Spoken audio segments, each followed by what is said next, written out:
Você já sentiu que quanto mais bom você é, mais sofre?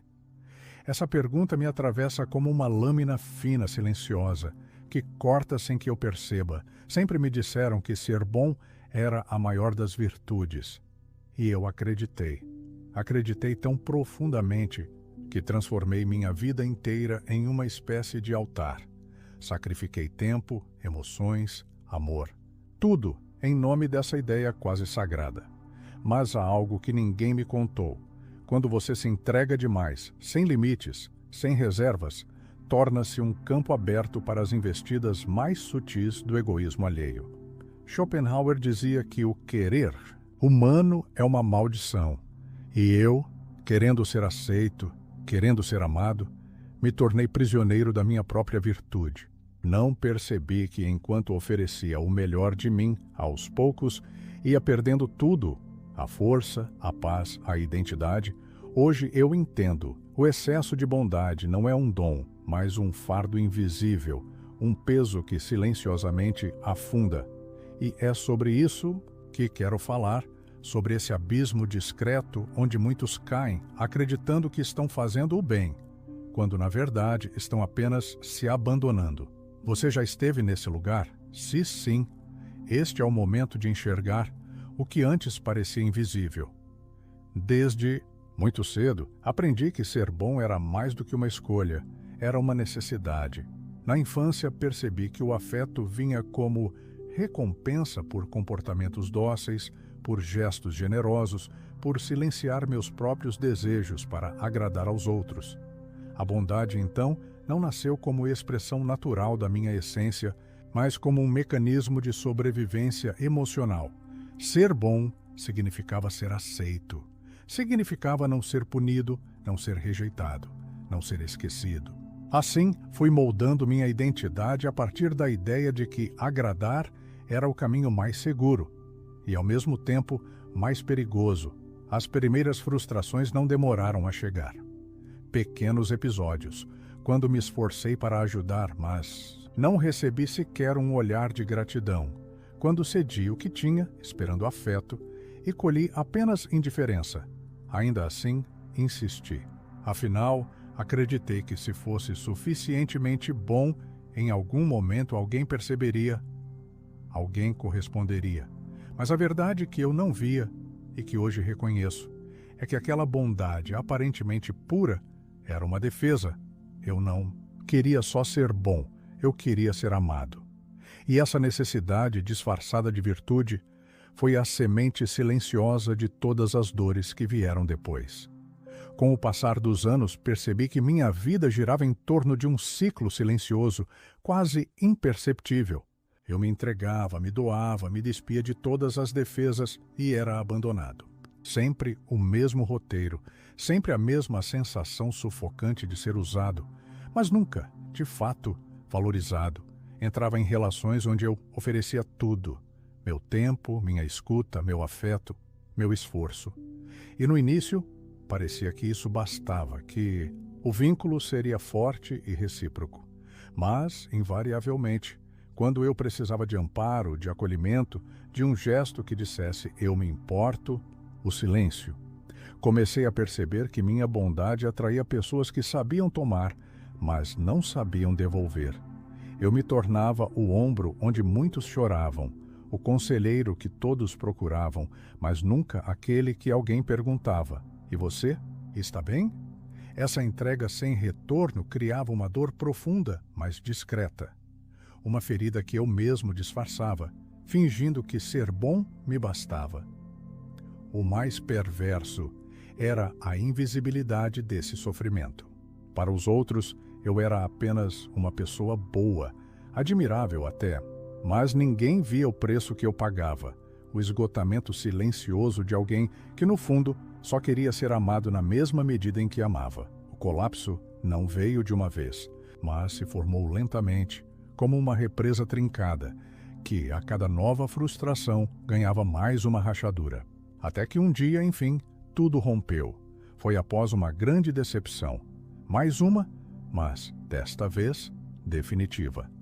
Entreguei o que tinha de mais puro, confiei sem reservas, acreditei na reciprocidade. e novamente fui deixado sozinho, exaurido, esvaziado. Naquele momento, algo dentro de mim quebrou. Senti uma raiva surda, dirigida não apenas aos outros, mas sobretudo a mim mesmo. Como pude permitir que minha bondade se transformasse numa armadilha tão cruel? Como pude acreditar tantas vezes que o amor oferecido seria um dia retribuído? A dor não era apenas pela traição alheia, mas pela constatação dilacerante. Fui eu quem me coloquei nesse lugar. Fui eu quem permitiu que minha entrega ilimitada se tornasse uma via de mão única, um beco sem saída. O que parecia ser minha maior qualidade revelou-se, naquele instante, o meu maior fardo. Minha bondade, até então vista como virtude, pesava sobre mim como uma condenação. Na solidão daquela crise, entendi pela primeira vez que a bondade sem limites não era amor. Era, na verdade, um modo silencioso de autodestruição. O despertar não foi súbito, nem acompanhado de euforia. Foi silencioso, quase triste, como quem assiste ao fim de uma ilusão que sustentou por uma vida inteira. Depois do colapso, passei dias, talvez meses, revendo cada relação, cada gesto de entrega, cada sim que eu disse quando queria dizer não. E, nesse processo doloroso, compreendi: a bondade sem limites não é virtude, é autodestruição. Até então, eu acreditava que ser bom era nunca negar, nunca frustrar, nunca impor limites. Mas, enfim, percebi que quem não sabe se proteger está condenado a ser ferido, explorado, esvaziado. Tomar a decisão de mudar foi, paradoxalmente, mais difícil do que permanecer no ciclo de sofrimento. Dizer não pela primeira vez me provocou um medo imenso, medo de ser rejeitado, de ser visto como egoísta, de deixar de ser amado. Mas, junto à dor, também veio um alívio inesperado, uma paz silenciosa, que só quem já carregou o fardo da autonegação pode compreender. Naquele instante, percebi que impor limites não é afastar o amor, mas criar espaço para um amor mais verdadeiro, mais consciente, mais respeitoso, inclusive e principalmente o amor por mim mesmo. A partir daquele despertar, minha relação com a bondade mudou profundamente. Deixei de vê-la como uma obrigação, uma compulsão para agradar a todos, e passei a cultivá-la como uma escolha consciente, madura e, sobretudo, equilibrada. Aprendi lentamente que ser bom não significa estar sempre disponível, não significa se sacrificar até o esgotamento, nem tampouco aceitar tudo calado para evitar conflitos. Agora, antes de oferecer ajuda, antes de me doar, faço uma pergunta silenciosa: isso me respeita? Isso me preserva? Se a resposta for não, recuo sem culpa. Entendi a diferença abissal entre bondade genuína e submissão emocional. A primeira nasce da liberdade, da autonomia, do amor próprio. A segunda nasce do medo, medo de ser rejeitado, de ser abandonado, de não ser suficiente. E, ao estabelecer limites, percebi algo surpreendente. As minhas relações melhoraram. Quem permaneceu ao meu lado passou a me respeitar mais, a valorizar minha presença. E eu, finalmente, parei de me sentir usado, drenado, anulado. A bondade, que antes era compulsiva, tornou-se uma expressão autêntica da minha essência. Mas, agora com critérios, com sabedoria, com consciência. Ser bom, descobri, não é se anular. É saber com clareza até onde vale a pena ir. E agora eu te pergunto, com a mesma honestidade brutal com que me questionei: você está carregando esse fardo? Está se sacrificando para ser aceito, sufocando seus limites para ser visto como bom? Se a sua resposta for sim, saiba, como eu precisei aprender, que essa bondade sem limites não é virtude, é autossabotagem. Ser bom não significa se deixar consumir pelos outros, não significa ser o alicerce de quem nunca se importa em construir nada por você.